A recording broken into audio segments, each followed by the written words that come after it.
నన్ను మర్చిపోతానా? ఒక ఆడదాని కోసం రాజ్యాలే పోయాయంటే నమ్మలేదురా. కానీ ఇప్పుడు నీ ప్రాణం పోతుందంటే అమ్మాయి వస్తుంది. ఏం చెప్పినట్లు నువ్వు చేస్తే నీకు ప్రాణభిక్ష పెడతావు. మీరు నాకు ప్రాణభిక్ష పెడతారా?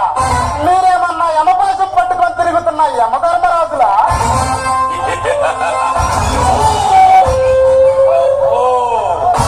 అంటే ఆయమ ధర్మరాజువి నువ్వు అన్నమాట. అయితే ఆయమ పాశం వేసి మా ప్రాణం నాకు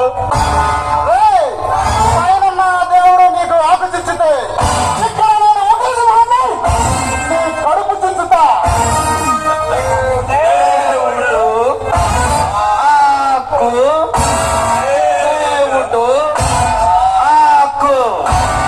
కథలు బాగానే చెప్తున్నావు. ఈ రోజుతో నీ కథ ముగుస్తుందిలే.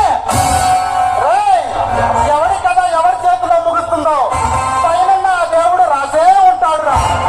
ఏ కథ ఏ కంటికి వెళ్తుందో అది చూద్దాం. చూడాలేవరా తెంచుకుపోవటాలే. ఏమ్మా అనసూయమ్మ, నా కొడుకులు మనసు పడింది ఏళ్ళ పాకియో తుపాకియో అనుకున్నా. ఈ అందం చూస్తుంటే 45 ఏళ్ల ముసలాన్ని నాకే నరాలు చూ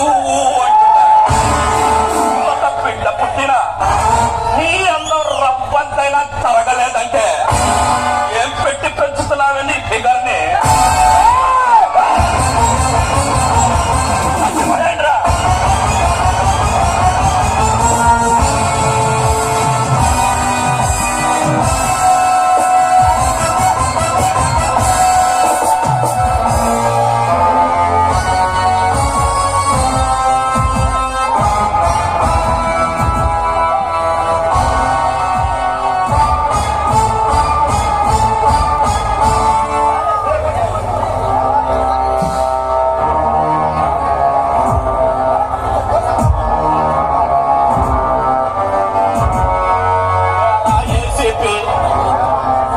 ఈ 18 ఏళ్ల పడుచు పిల్ల కోసం జగమందిలో పెద్ద మనిషిగా పేరున్న నా మీద కేసు రాసి నన్ను నా కొడుకులను అరెస్ట్ చేసి ఒకేలా కప్పులో పెట్టావు.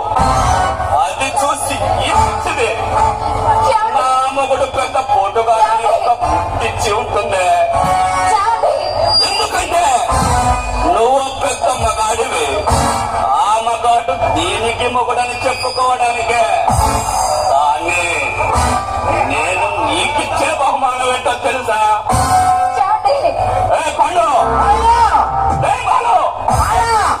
ఆనాడు ఆ మహాభారతంలో 5గురు అన్నదమ్ములు ఒక ఆడదానితో సంసారం చేయగలిగితే ఈనాడు ఈ కలియుగంలో తండ్రి కొడుకులు ఒక ఆడదాన్ని పంచుకుంటే తప్ప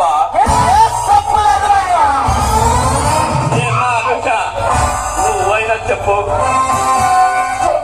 తాడదాని కోసం కుక్కలు పాపలాడుతున్నారు. నాశనం అయిపోతారు మీరు, నాశనం అయిపోతారు.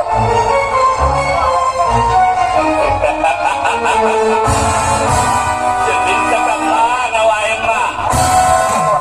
ఈ మొగుడిని చంపి ఆ తరువాత నిన్ను అనుభవిస్తావు. క్షవరా నా భర్తను చంపేది ఈ ఆడల పిచ్చోళ్ళ. నా భర్త అంటే ఎవరు అనుకుంటున్నారు రా? మగాడు దమ్మున్న మగాడు నా భర్త.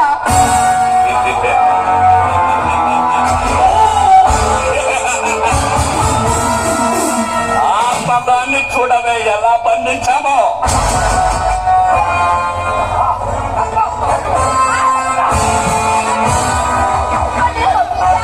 ఆగమ్మా అనసూయమ్మ.